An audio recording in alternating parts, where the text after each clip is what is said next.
Assalomu alaykum hammaga. Bugun tuzum bilan tizim haqida gaplashamiz.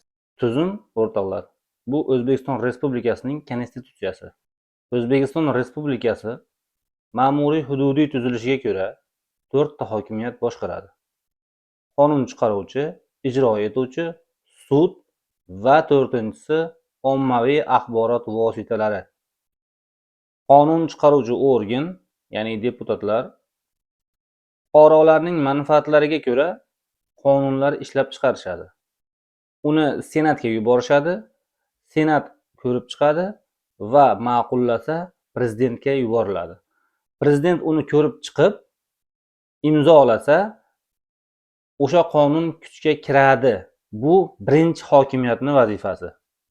Endi prezident imzolagan qonunni qaysi kundan kuchga kirishini yoki imzolagan vaqtdan kuchga kirishini ommaviy axborot vositalari e'lon qiladi. Ya'ni agar ommaviy axborot vositalari e'lon qilmasa, uni siz ham biz ham bilmaymiz. Ya'ni 4-hokimiyatning vazifasi shu. Ommaviy axborot vositalari. Chiqarilgan qonunlarning amalga tatbiq etilishi bu ijro hokimiyati orqali bajariladi. Vazirlar Mahkamasi orqali. Amalga tatbiq etilgan qonunlarning qay darajada bajarilganligi yoki bajarilmaganligi, qoidalar buzilganligi yoki buzilmaganligi barchasini sud hokimiyati taftish etadi. Ya'ni birinchi hokimiyat taklif etadi, ikkinchi hokimiyat tatbiq etadi, uchinchi hokimiyat taftish etadi. 4-hokimiyat esa muhokama qiladi. Aytaylik, O'zbekiston Respublikasining Vazirlar Mahkamasi xalq oldida har yili hisobot beradi. Ya'ni deputatlar oldida yillik hisobot topshiradi. Uni ommaviy axborot vositalari butun xalqqa yetkazdiradi. Uni qay darajada ijro etilgan, ijro etilmaganligini esa sud hokimiyati taftish etadi. Mana ma'muriy hududiy tuzilish bo'yicha tushunchaga ega bo'ldik. Endi tuzum bilan tizimni farqlaymiz. Tuzum bu O'zbekiston Respublikasining konstitutsiyasi bo'lsa, tizim esa xuddi shu hokimiyatlar. Ya'ni mana shu 4 ta hokimiyat tizim hisoblanadi. O'zbekiston Respublikasining konstitutsiyasining ijrosini amalga shu 4 ta tizim tatbiq etadi.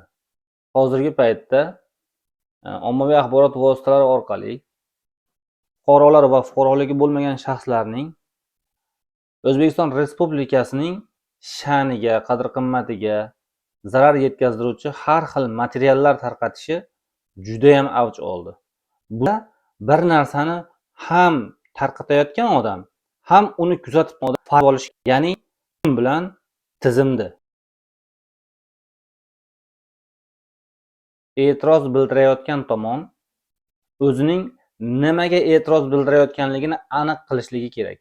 Ya'ni O'zbekiston Respublikasining qaysidir tizimidan norozi bo'lgan shaxs to'g'ridan to'g'ri tuzumga ag'darmaslik kerak. Lekin hozirgi kunda ko'ryapmizki, qaysidir tizimning kamchiligidan foydalanib tuzumga loy otishyapti. Qaysidir bloger yoki ommaviy axborot vositalari, qaysidir saytlar qanaqadir muammolarni ko'tarib chiqqan bo'lsa, u o'sha muammolarni ko'tarib chiqishligida ayni tizimni emas, tuzumni ayblab chiqayotganlar juda ham ko'p. Buni orqasidan ularga jinoiy ish ochilsa, bu yoqda xalqqa tushunarsiz bo'lyapti. Ya'ni xalq shuni tushunishlik kerak. Sizga ochib berayotgan kamchiligi ayni o'sha tizimdami yoki tuzumdami? Tuzum ya'ni siz bilan meni tanlagan, qabul qilgan konstitutsiyamiz. Konstitutsiyada kamchilik yo'q. Kamchiliklarni yoritayotgan tomon o'sha tizimning kamchiliklaridan tuzumni ayblamaslik kerak. Hozirgi paytda o'zlari O'zbekiston Respublikasida bo'lmay turib, chetga chiqib ketishib, O'zbekiston Respublikasining sha'ni qadr-qimmatiga putur yetkazdiruvchi videolar tayyorlab, ya'ni qaysidir tizimdagi kamchilikni ko'rsatib, bunga tuzum aybdor qilib, ya'ni tuzum aybdor bunga deb, ya'ni tuzum siz bilan biz tanlagan konstitutsiya. Shuni aybdor qilib, odamlarni ko'ziga davlatni yomon ko'rsatish. Shunaqa propagandalar olib borilyapti. Xususan davlat ichida ish olib borayotgan amaldorlarga nisbatan, masalan, yoki diniy avtoritetlarga nisbatan ular qo'lida nima bo'lsa otishyapti. Meni o'zimni mutaxassisligim huquq va ideologiya bo'lganligi sababli men o'zim bu borada kuzatib kelayotgan odamlar bor. Mahmud Abdulmo'min, do'stimiz Sanjarxo'ja, ko'rinishidan tuppa-tuzuk bir chiroyli bola. O'zlari chetga chiqib ketishib, O'zbekiston Respublikasining qaysidir tizimidagi kamchilikni tuzumga to'nkab, xalqni ongida davlatga nisbatan negativ fikr shakllantirishda judayam jadal harakat qilayotgan blogerlar, blogerchalar bulardan hushyor bo'lish kerak. Ya'ni oddiy xalq ularni videosini, ular berayotgan materiallarini tahlil qilishga uncha-muncha odamni huquqiy ongi yetmaydi. Tuzum bilan tizimda ajratib olish kerak deganligimiz sababi shu. Balkim misol keltiraman, mana do'stimiz Sanjarxo'ja, bu aka ham juda ham yaxshi videolar chiqaradi, lekin bitta narsani ajrata olmaydi.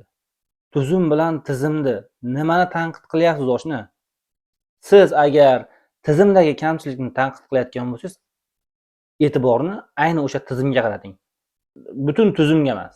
Ya'ni sizni qilayotgan videolaringizda qaysidir kamchilikni ko'rsatyapsizda, buni tuzumga ayblayapsiz. Juda ko'p videolarda ommaviy ayblovlar bor. Butun amaldorlarni aybladi. Masalan, men o'zim anjalliman-da. Bizni hokim kechagina borib keldi-yu Amerikaga. O'ynab borib keldi-yu. Ko'rdik nimalar qilgan. U odam o'zi oshgan halol bo'lsa ko'chada eshitadigan odam. Hamma narsasi ochiq. Bordi, kimlar bilan gaplashdi, nimalarni qildi, O'zbekistonga nima yangilik olib kirish kerak, shunaqa qilib keldi.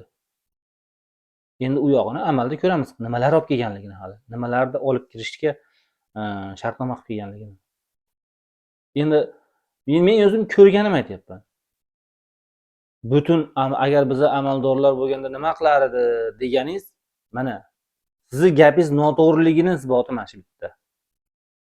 Siz o'zingiz asli nima demoqchi bo'lganligingizni aniqlashtirib oling.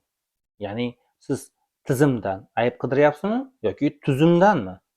Tuzumdan bo'lsa tupurib qo'ygan yerimiz bor. Tuzumga til tekkizmang. Lekin tizimda kamchilik bo'lsa, chiroyli qilib ko'rsatib bering. Yechimini ham bering. Ko'raylik. Endi har videosida Turkiyani yaxshi tomonlarini gapirib, faqat negativ bo'lsa Markaziy Osiyodagi kamchiliklarni gapirib, buni orasida Turkiyani, ya'ni 25-kadr deydi bu. Turkiyani yaxshi narsalarini gapirib ketib, odamlarning ongida Turkiyaga nisbatan pozitiv fikr shakllantirib, Markaziy Osiyo va O'zbekiston Respublikasi uchun negativ fikr shakllantirishda juda ham harakat qilyapsiz. Lekin bitta narsani sizga ham tushuntirib qo'yay. Buni hamma bilishligi kerak. Sizlar aytayotgan buyuk Turon qachon bo'ladi? Qachon birinchi buyuk O'zbekiston bo'lganda? Buyuk O'zbekiston bo'ladi, keyin buyuk Turon bo'ladi. Buyuk Qirg'iziston bo'ladi, keyin buyuk Turon bo'ladi. O'zi aslida buyuk Qirg'iziston, buyuk Qozog'iston, buyuk O'zbekistondan keyin o'zi buyuk Turon shunday shakllanadi. Biz hali bitta etapni bosib o'tmay turib, keyingi etapga o'tmaymiz. Undan keyin do'stlar, qoidaga ko'ra talog'ini olgan xotindan eriga nisbatan guvohlik olinmaydi. Demak, chetga chiqib ketib, o'zi O'zbekiston hududida quvg'inda bo'lgan yoki umuman O'zbekiston fuqarosi bo'lmagan, chiqib ketgan odamlardan O'zbekiston haqidagi berilayotgan fikrlari inobatga olinmaydi. Talog'ini olgan xotindan guvohlik olinmaydi. Bu qoida. Ilgari O'zbekiston haqida negativ fikrlar bildirayotgan barcha blogerlarni kuzatib ko'ringlar. Hammasi qaysidir bitta kichkina kamchilik yoki kattaroq kamchilik, qaysidir kamchilikni olib butun davlatni yomonlab chiqadi. Demak, bulardan uzoq bo'lish kerak. Kimga podpiska bo'lib, kimni eshitayotganligingizni bir tahlil qilib qo'yinglar. O'zi nima xohlayotganligini bilmaydigan odamlar bor-ku, bo'lmaydi bunaqa deydi. Qanaqa bo'lish kerak desa, bilmayman deydi. Kamchilikni ko'rsatayotgan bo'lsangiz, masalan, bor kamchiliklar. Agar biron bir kamchilikni ko'rsatmoqchi bo'lsangiz, yechimini ham bering. Qanaqa bo'ladi desa, bilmayman demang. Yechim bunaqa bo'ladi deyish kerak. Men agar biron bir kamchilikni aytadigan bo'lsam, menda o'sha kamchilikka yechim bor. Aytayotgan kamchiligingizga o'zingizda yechim bormi? Yana qaytarib aytaman, do'stim, meni mutaxassisligim huquq va ideologiya. Sizlarni qilayotgan materiallaringlarni tahlil qilish, menga loydan shutdagi yasashdek gap. Sog' bo'lasizlar.